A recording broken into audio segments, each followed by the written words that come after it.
ERCOT, Bitcoin, miners, screaming kids. No, no, ERCOT, Bitcoin miners, or crypto miners. All these loads have different size, right? Like we are like 7 megawatts, two sides together, five. There's and going to be a two. gigawatt. There's gonna be like there are guys who have like 200 megawatts Yes. size, different sizes. But how important are they for the ERCOT market? Like what value we bring Yep. to ERCOT, and does ERCOT like us as loads, or they are against us? I actually do have slides that gave. Can you pull them up? Do you remember? I do, but I want you to When tell. we gave the sentiment about, the governor's spoken about it, Yeah. the grid operators have spoken about it, and I would say this: like so ERCOT in its function, they want to serve everybody, right? They want to supply not supply. ERCOT doesn't supply electricity, but they want to be able to, if a consumer comes in, they want to provide the ability to, be in ERCOT. I love kids. This is great. I mean, we're in the park. It's awesome. It is awesome. Beautiful weather. But they want to serve Mm-hmm. the people who want to consume, and Right. ERCOT CEO has mentioned that multiple times about, we welcome cryptocurrency miners. He says, right. It's public. They've said that, including, there's plenty of suppliers now that certainly want to supply electricity to miners, right? Before it wasn't really like that. Negative sentiment, different players come in and out. And To some of them, it's still kind of a new area, and they're a little bit risk averse. But no, it's getting there. Texas really, really started picking up speed once the Controllable Load Resource Program became active in ERCOT. And I know the folks that made that and facilitated that, and it changed the whole dynamics of how Bitcoin miners. It's one of the reasons why it's actually like, ERCOT likes, there was never a controllable load resource type ever before Bitcoin miners. They've tried to open that program, and it's an ancillary service, right? So it's a load providing a service back to the grid in a very decently technical way. It's not, simply shut off, shut on. You have to follow what's called SCADA. Right. So anyway, but that Bitcoin miners had everything to do with that. How do we help ERCOT?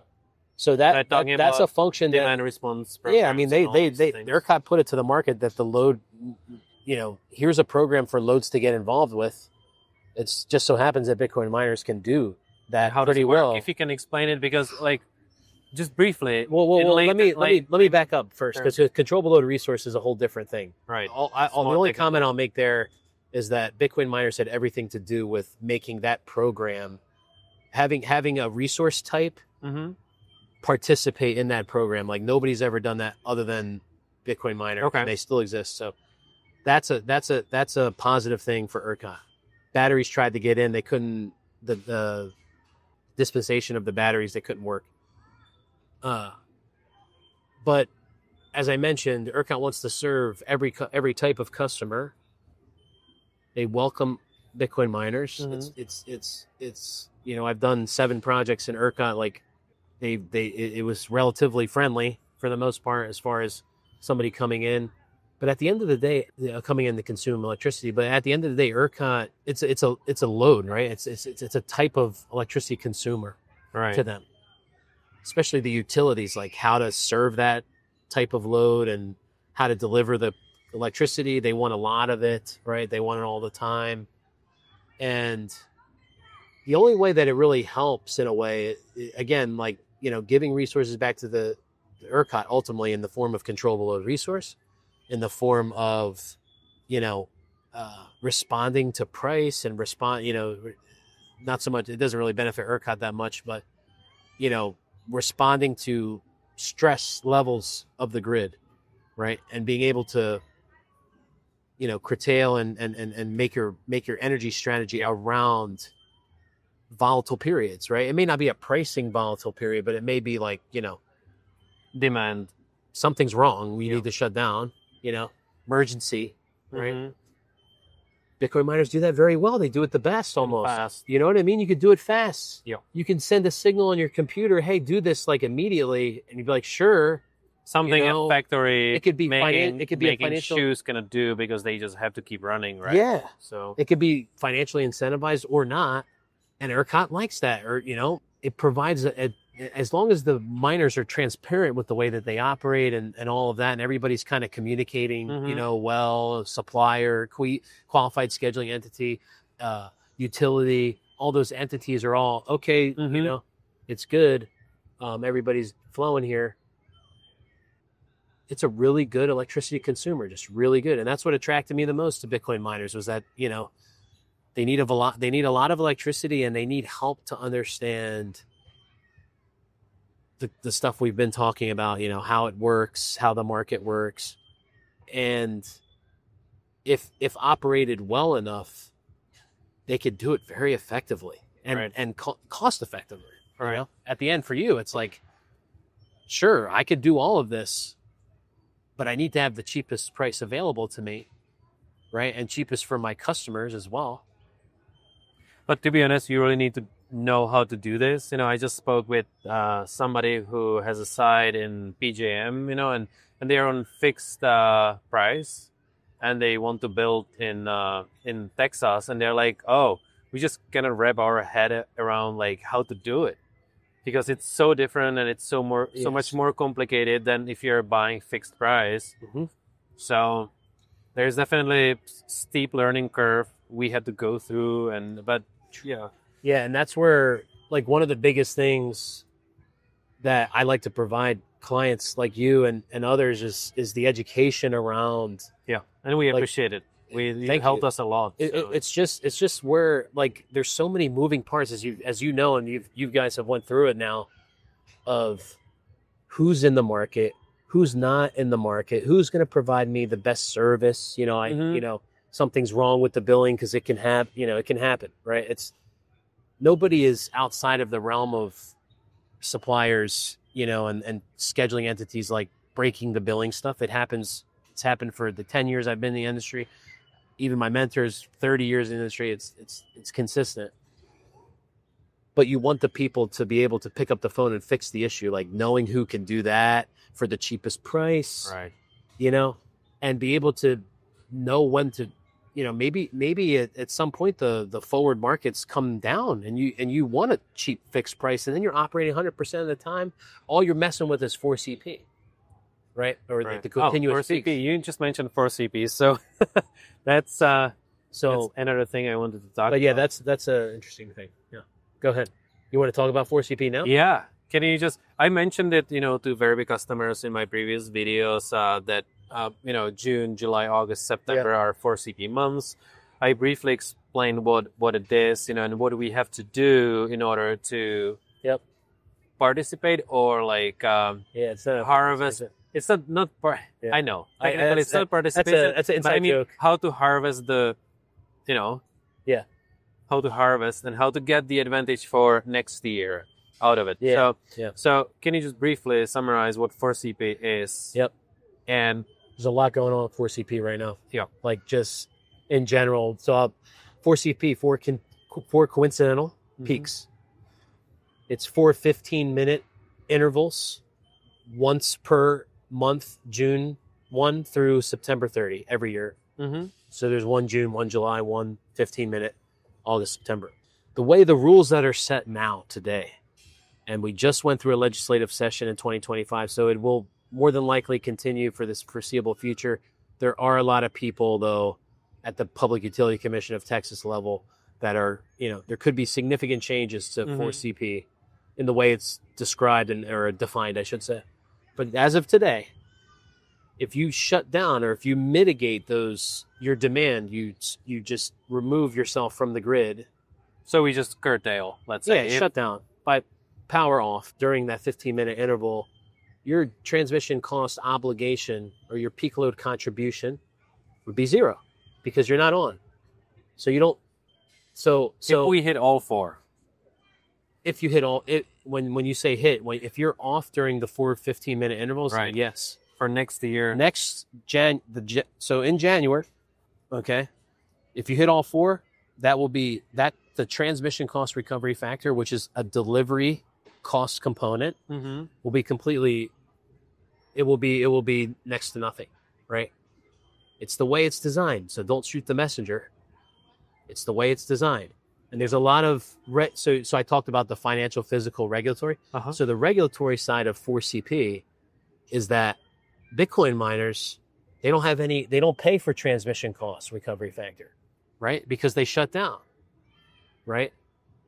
So there's like people like thinking about, okay, well, can there be like a consistent fee? Now Maybe they're doing too good, so we should. but it's been a thing for years, since I know. so it's been around a long time, the way it's been designed. And there's plenty of, lobbyists for, organizations and large loads that are advocating to keep it the same, but somebody else pays for that sake. Somebody else right? does, right? That is a total truth. But the way it's designed, and it's not just miners, industrials mitigate 4CP, people that want to be flexible loads who can grandma be flexible? No, because it's not for residential customers, but commercial, industrial consumers, they totally can. right. And that's anybody. That's the pizza shop. That's the Bitcoin miner. That's the heavy chemical manufacturer. Yeah, but pizza shop is not gonna just close the door, right? Like just True, watch could every 15 minutes and be like, hey guys, now we are not making pizzas because we are trying to. But the way it's designed, that they can. Yeah, they could. Yeah, right? Sure they could. It's open to all, right? So but maybe it's also loads like us are the first type of load who is trying to seriously like hit it, all 4 months, right? Like to be like perfect. Yeah. It's not like hit or miss. A management it's process. Like we're going after it, we strategize around it to make sure we hit it. We have systems in place which help us hit it and be off during you have to have 15-minute intervals. So, and obviously a lot of work. And ERCOT obviously noticed that. So now they are thinking what it's also another thing is it's not just ERCOT, it's a lot of PUCT and PUCT utilities, because it's a cost to the utility, right? Okay. So and that's not a non-profit, so that's an investor-owned utility, Yeah. So they want to be making money. So it's a transmission cost. I mean, it is a cost for transmission, right? And and I can get into unbundling that or peeling back that onion. There's a lot in there of what is transmission, all that. We won't get into that, but you can remove yourself from that cost. And that's what what we're talking about 4CP. That's what this is. It's not a payment to you. It is a cost reduction. Yeah. You are reducing the cost of this to you, to you as the consumer. So because of that, the way that it's written, you have the advantages to do that. Now it's for, again, like I said, it's for any commercial industrial consumer in ERCOT. We'll see what's going to happen. We also, you mentioned again, we're monitoring the. I bring that up, and I'm glad we're talking about it because it is a very like hot topic today, right now. Right. It was part of the legislative session this year, and ERCOT goes through that every. Well, really, it's the state. I should say that it's the state, Texas state legislation, right? Every 2 years. Mm-hmm. And obviously energy, PUCT's involved and stuff. It's a hot topic of like, Bitcoin miners don't pay for this, right? And other loads, right? Like it's those type of consumers, they don't pay for the transmission costs like somebody else is paying for it. So can we make it a little bit more mutual cost rate across rate classifications? Mm-hmm. To make it more fair to everybody. Let's be fair, right? And I get this. Okay, so that grandma doesn't pay as much, Right. So they could spread it out a little bit. Now, again, grandma's not going to shut her AC off when it's 115 degrees at 5, 6 o'clock in the afternoon in Texas and Houston. Mm-hmm. When it's not only 100 and some, it's like humid. It's like You don't go out. Like it's terrible to go outside. So. And you have another, I think, aspect, and correct me if I'm wrong, you mentioned that they will be building this 745 kilovolt wires mm-hmm. in West Texas, and that's going to cost a lot of money, and they will need to be able to get it back how much somewhere. Money? How much? $40 billion. Holy smokes. approximately. So they will need to get it somewhere. And this is a small fun fact. There's supposed to be approximately 350 mile transmission line from Hydro-Quebec into the 5 boroughs of New York City. Okay. Big cost. I don't actually know how much that's worth. We'll have to look that up, but it's a total thing. From Hydro-Quebec all the way to it would power the 5 boroughs. Okay. 100% green, renewable energy. It's still being talked and I don't even know if it's in construction, quite frankly, but I know it's been approved, and same thing in Texas, right? So, small fun fact, but $40 billion, just 2 projects. Ridiculous amount of money. Permian Basin Reliability Plan, and who's paying for this? Okay, so we go back to 4CP. Okay, does the Bitcoin miners pay for it? Well, the design says this. Okay, and again, it's like the rules. It's like these are the rules set forth for us to function. Do I think change will happen? I think there's going to be a lot of smart people that get in there and really negotiate. A lot of lobbyists too, because there already are. Now, with all the AI or data center growth, in the region, and totally Bitcoin loads. The west part of Texas is going to grow exponentially from where it is today. In the next 5 years, it's going to be significant. Not just from Bitcoin miners, although I say there's 4 types of industries in West Texas. There's oil, and I call it oil and gas. Really 5. Oil, natural gas, renewables, solar, wind, Bitcoin mining. I actually saw more flare. Now, I know this is in West Texas, very big. I saw when I was in West Texas, there was more flared gas happening than I saw solar panels. Now, again, it could be argued depending on where you are. But where I was, and I went 2 hours away from the main city, I went all throughout. I've been through West Texas a lot, and it's still a lot of wind out there too. And and I believe that will continue to grow. I think there's a lot of Texas Energy Fund. It's a kind of signal to the market, like, hey, we need more generation. Here's that's another topic we could. Here's $10 billion. So, point being is that there are moves being made to continue the generation growth because it's needed. Now you made me think about, I just came up with one question. So there's a queue, right? Like interconnection queue. Interconnection queue. Like, what is the largest portion or type of resources? Sure. Which is about to be connected? Yeah. So there are approximately 200,000 some odd megawatts total. Everything. This is all the stack, all the generation stack, and that's over solar, next wind. To how many years? Over next 5 years, or this is what's in it today. Okay, well, right. Okay. So there's 215,000 megawatts in line waiting to get approved so they can put the stuff in the ground so it could supply electricity to people. Okay. 150,000 of that, or plus, I say 150,000 plus of that number is solar and batteries. Not that much wind, not that much gas, zero coal. I think there's SMRs that just got approved in ERCOT really recently. Mm-hmm. Okay. I could be corrected there. Point being is that there is a lot of solar and a lot of batteries in the interconnection queue waiting to say, yes, go, move forward. So are batteries considered a load or resource? By ERCOT's definition, from the last legislative session, I believe that they are to be considered not a generation anymore. So I have to. There was a significant thing that happened this past year in the legislative session that defined.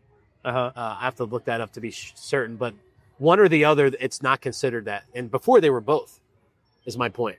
They were generation and load, right? I'm wondering if they can participate in in programs on both ends, pretty much. Yeah, and just, absolutely. They consume when the power's cheap. Batteries, they consume, meaning they charge up. Because remember, it can't just go poof out of the air like generation. Yeah. You know, like snap of it. It charges. It's a battery. Okay, it's got to charge sometime. They charge at the lowest period of time, and if they're smart, they hedge. So they take a fixed price in the off peak, right. And then if there's any volatility, they sell the block back into the market, and they're doing ancillaries. Okay, so it's this dynamic because they're available. So they and they have the fixed price to protect them, so they can do ancillaries, right?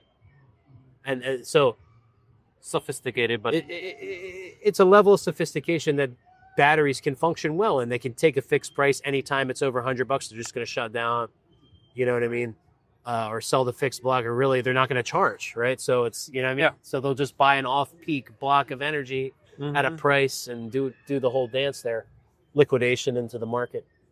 But technically, it supplies power too, right? So like, common sense will tell you like, okay, it needs electricity. They're having fun over there. They need. We're having fun too. Oh, this is great. This is perfect. This is lovely. They supply power. They do, yeah, right. But they need the power to supply power. So they don't generate power; they supply power because they cannot generate. They have to get it somewhere. So unless there's solar, unless the solar feeds the batteries, that's where the combination of the two it works well, right? Okay, charge when the solar's on, right? But then it's like more like time speculation, right? Like you charge your batteries so that you can discharge it when the price is high. You're monitoring that in the same way you're functioning in 4CP, and I will. That's another. I will bring that up. Like managing 4CP is an absolute beast, and I've actually done it manual for folks, and like it's meant to be, especially as Bitcoin miners, you definitely have tools available to. Without the tools, we would be screwed. You know, it would be very hard to mitigate that cost of 4CP. I couldn't go anywhere for 4 months. And just to be clear, like 4CP is a thing in Texas. There's 5CP in PJM.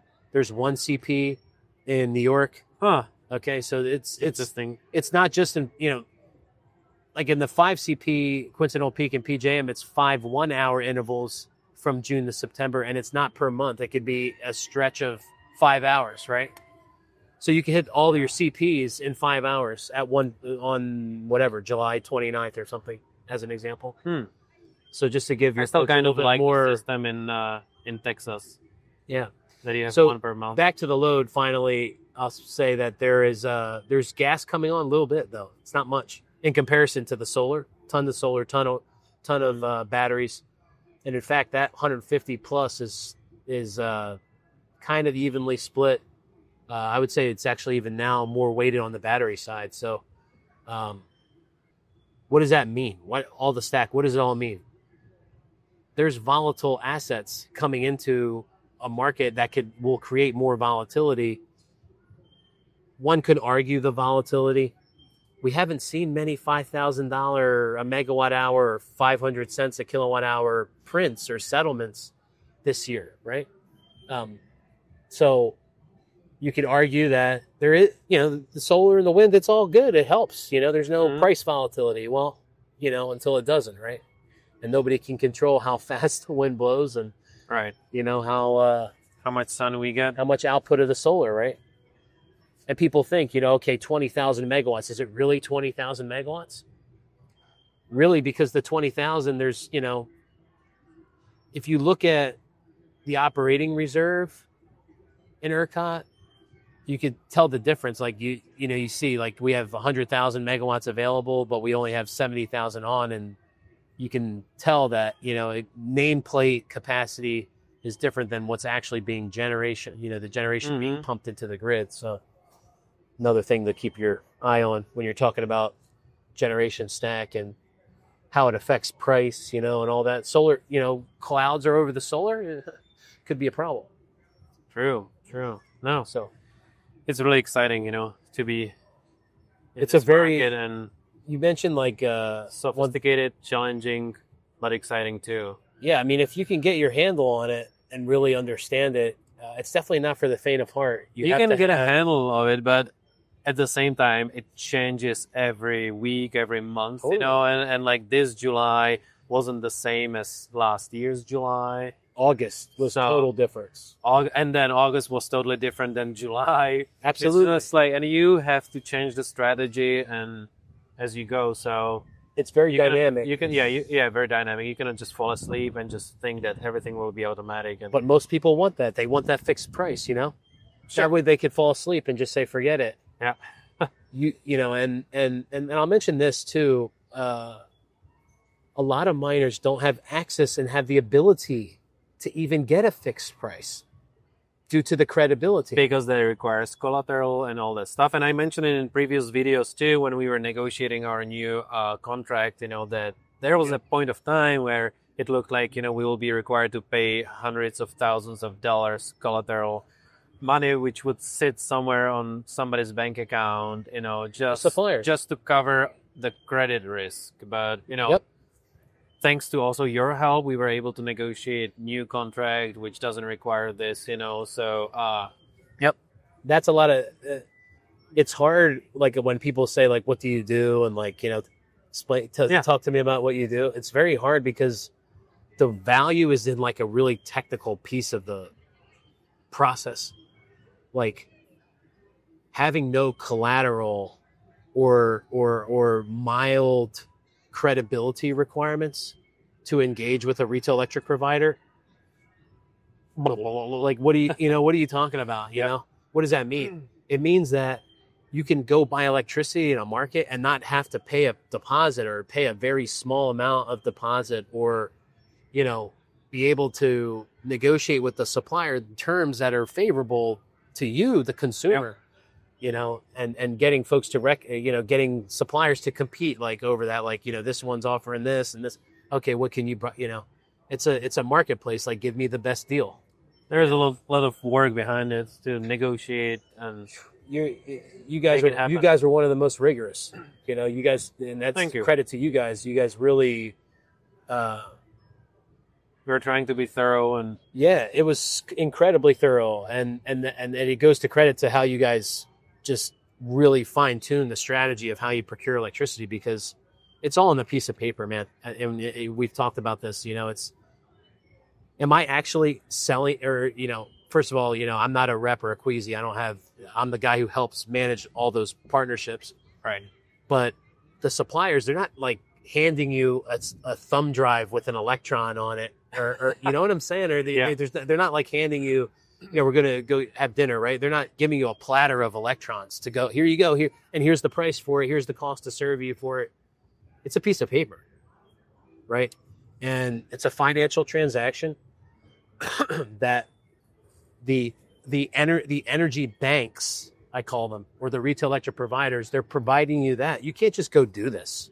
Mhm. You got to, if you were to go do it, if you were to be your own rep, which is a whole nother ball of wax and rabbit hole, you know, there's a way more, you know, it's more rules, more regulation, right? So they wear all the risk for you. So if they wear all the risk for you, you know, in the piece of paper, you got to make it mutual. You got to make it mutual, but certainly let them wear risk. I mean, that's part of the why they're in business. Otherwise, every single consumer would become their own rep. Yeah. And then you can truly have wholesale access, right? Because then it's, you know, it's not, the charges are all based on the reps, consumers, and the consumer's load ratio, Mm-hmm. right? Like how much you guys have 7 megawatts, right? There's other customers that have 10, 20, hundreds, you know, thousands, right? Some maybe not thousands, but a lot, you know? Yep. And your costs are allocated to you, how you consume, and the risk to the rep. If you're a school districts pay different ancillary costs than you do. Just like the plastics, man, you know, so it's very, and getting all of that on the piece of paper, bringing it back home to the piece of paper, that supply agreement, it's it's everything, and you guys going through. I was so grateful that it's a breath of fresh air when because that's like a lot of what I do is manage those contracts and manage that, but it was good to walk through that process with y'all and being able to be super, crossing every T, dotting every I, it was very good. So your customers can rest that know that, you guys do that very well. And this is coming from somebody who's seen every type of electricity contract across the North America. So because the market's so dynamic, rules and regulations, those buckets, financial, physical, and regulatory buckets, they change in the same dynamic fashion. Right. And you touched on that there have been some discussions ongoing. The regulatory side is beefed up, and that's because of the supply and demand is trying to grow at a rapid pace. I mean, by 2030, Houston's supposed to double growth. Oh. Okay? In electricity. ERCOT, the demand forecaster, a hockey stick. Just up and to the right.